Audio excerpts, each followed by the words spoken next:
Hey guys, Jeremy here with Simple Life. Welcome to episode 95 of Tool Time Tuesday.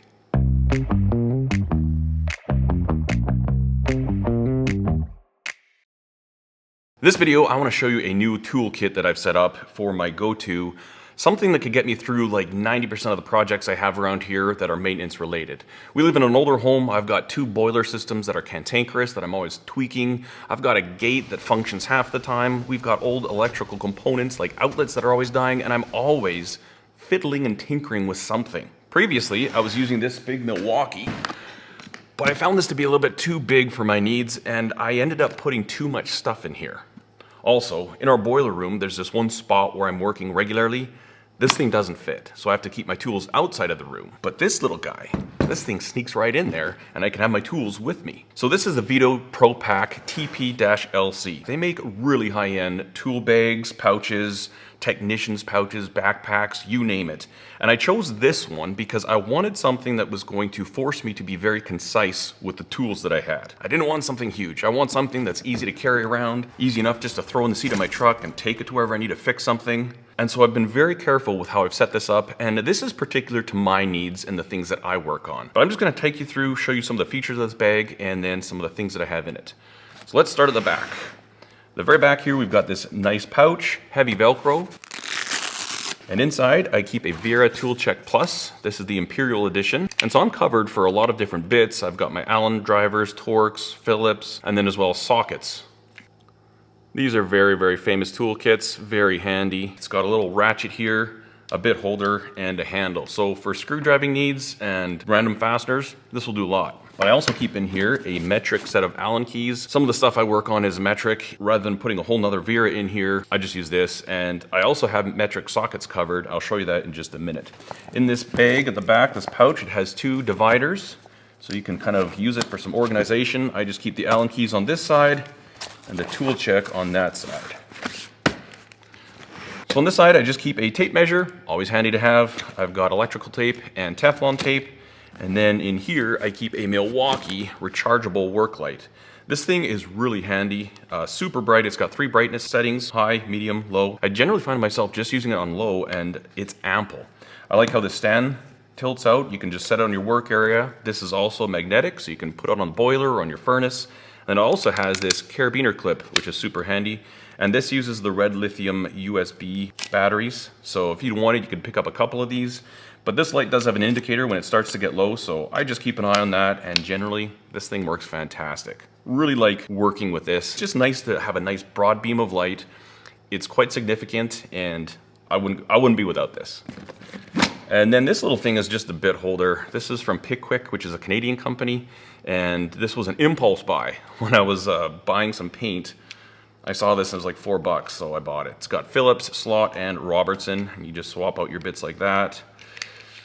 Not sure if this will ever see any action, but it is nice to have a couple of extra standard hex bits that I could use with any hex bit adapter. And it's also pretty small, so it just stays right there. Now we'll swing around to this side. I keep a Sharpie, keep a Milwaukee Fastback. This is the 1505, 22-1505. Generally, I just use it for a razor blade. Also has a built-in wire stripper, kind of works okay. And then a little redundancy here, I've got another Phillips and Slot screwdriver. Mostly it's just about the knife though. Next up, I've got the Klein 7-in-1. This is basically a complete nut driver set. The handle has a little detent, locks this in. This top one is a 1/4 inch, and you can actually use this for standard bits. So it can act as a regular screwdriver, although it's a fairly long screwdriver. But what's really cool is these can all come off and you can use them as sockets. So if I needed a 1/2 inch nut driver, I have a 1/2 inch nut driver. 9/16 nut driver. And I could also use this in conjunction with the little ratchet in my Vera tool check and use it as an extended socket. Now obviously you can't get a lot of torque when you're just doing something like this by hand, but for me, out in our control panel of our gates, there are a lot of different fasteners, and mostly it's just to adjust something or loosen off a cover. You know, back when I was working in airports, I would travel from airport to airport with this big toolbox, a lot of different tools, but one thing I always had was a complete set of nut drivers, both metric and imperial. That is the equivalent. That is just wild. These things are pretty cool. And I just keep them right here on these little keepers. If I'd wanted to, I can take this carabiner off, put it around my belt loop, but it also just helps these stay right here. And if this bag ever tips over, they're not gonna fall out and I'm not gonna lose them.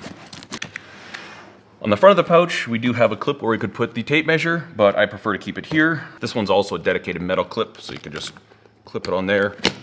The reason I don't want my tape measure on the front is when I open the bag up, then it's gonna be behind the bag. That's not that good. So this also has two zippers that go about halfway down, but the thing I like about them is that they self-open. Pretty handy. Once you open this up, in this very top part here, there's a metal clip that you can use to hang this pouch. I don't think I'll ever use it, but if you were an electrician working in a control room, you could hang this on some conduit or unistrut. It is adjustable, so you could adjust the height a little bit, but if this really bothered you, you could always just cut off the webbing and it wouldn't be there. But on the top here, we've got this little compartment, and in here I keep a Woobin G5, kind of a nice small EDC flashlight. It's fairly bright. It has different modes. I don't know what this is overly practical. You can impersonate the police, so that's cool. But the flashlight is pretty decent. It's got this dial where you can adjust the intensity of it. This head swivels, and then this bottom part is magnetic.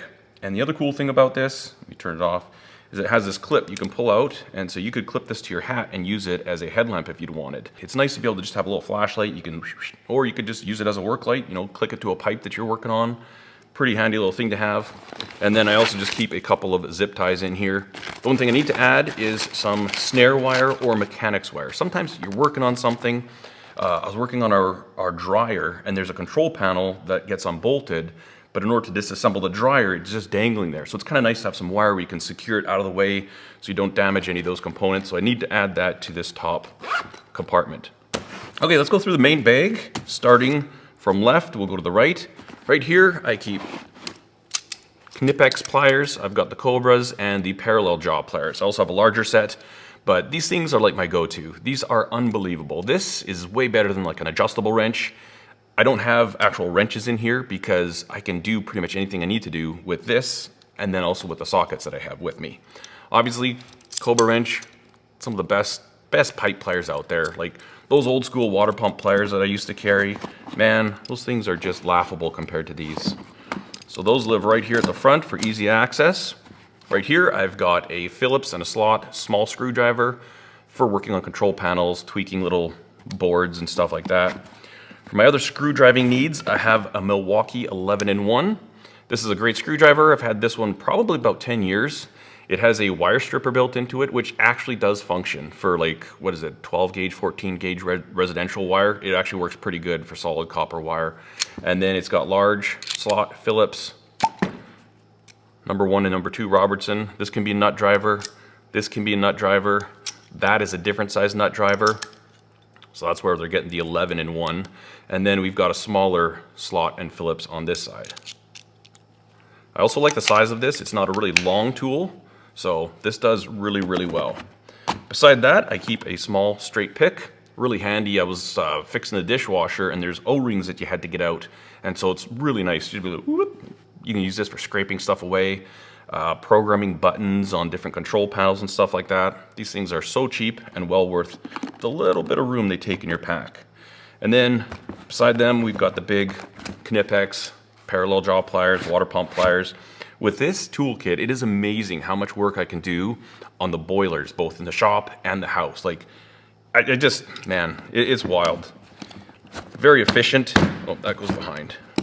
Very efficient setup, and I just absolutely love having these tools with me.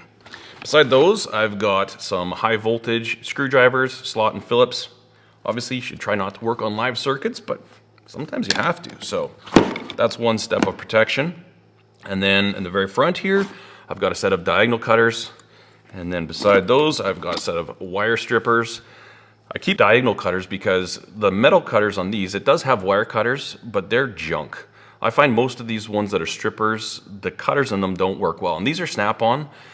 I don't abuse my tools, but I don't know what gauge wire I was cutting, and it's damaged. There's little notches in there, and that just drives me nuts. So also has the crimpers for insulated, non-insulated connectors. That goes right there. Obviously with the electrical, I want a decent multimeter. This is the Fluke T5-600. I've had this one for about 20 years, and I love this thing. You know, this thing and I, we go way back. Just super handy, quick troubleshooting, fantastic. I couldn't do services around here fixing stuff without a good multimeter. And I also like the form factor. It's very robust, just fits in there nicely. Besides that, I've got an inspection mirror. These things, again, super cheap, but super handy. I was working on our furnace and I was having some troubles with the blower motor, and I wanted to see what the part number of it was, but it was kind of at the back. Well, this, I could get in there, shine my flashlight, get the part number, do a little bit of research, and I found out that there's actually a couple things you can diagnose before you remove the motor, and I fixed the problem. Very common problem, I guess, but it's nice to be able to snoop around what you're working on, have access or at least get part numbers without having to remove the part. So very little room in a bag and fantastic. And then the other thing I keep right here is just a plastic scraper. It's handy for different things, especially if you're working on old dirty things. But that's pretty much the main compartment. And then this right here is a little place where you can just put bits. I keep a couple of random bits in there. The one thing I will do sometimes if I know that I'm going to be doing a lot of fasteners is I do have room in here. If I move this to there, I do have room for my cordless screwdriver. So I can put that in here and this thing still closes, which is super handy. All in all, I'm really happy with this pouch. I've been using it for probably about a month now, I think. And this has been the exact solution I've wanted. As I was going through this video, I was thinking, there's not a lot in here, but I can do a lot of work. And again, these things are not cheap, but like anything, if you spend the money, this thing's gonna last years and years and years. And I also look at it like this: if I can fix stuff myself, how much money am I saving? A lot. You can save a lot of money when you do your own repairs, and having a good tools and a good tool setup that's thought out for what you do just saves so much time, and it makes your job as a fix-it, Mr. Repair Guy, it just makes it fun. I'm gonna take this out because I don't always carry this, but the one thing I don't have, which I wish I did sometimes, is a hammer. I'm a ball peen hammer guy, but don't tell anybody, sometimes I just use this as a hammer. Shh, you should never do that. One comment I always get when I do these, actually I got 3 of this comment today on older videos, like, his tools are brand new, looks like he never uses them. Well, I look after my tools. I don't work in overly dirty environments, and if my tools get dirt on them, I usually just wash them off. Having said that, some of these have some wear. Can't tell me that's never used. Or these. How about these bad boys? I do use my tools. A toolkit like this is always changing. There's things that might come out, there's things that might go in, things I'll evaluate after a while, say 6 months, and be like, you know what, I actually don't use these very much. Why don't we just get rid of them? Or is there something smaller and more compact? That's what I'm going for. Less tools. These are probably the biggest, heaviest ones of the bunch. I don't necessarily need these, but they do come in handy quite a bit, especially for our old, dilapidated boilers. Anyways, thank you guys so much for watching the video. I hope you enjoyed it. We will see you in the next one, and have a great day. Cheers. Let's go fix something that's broken.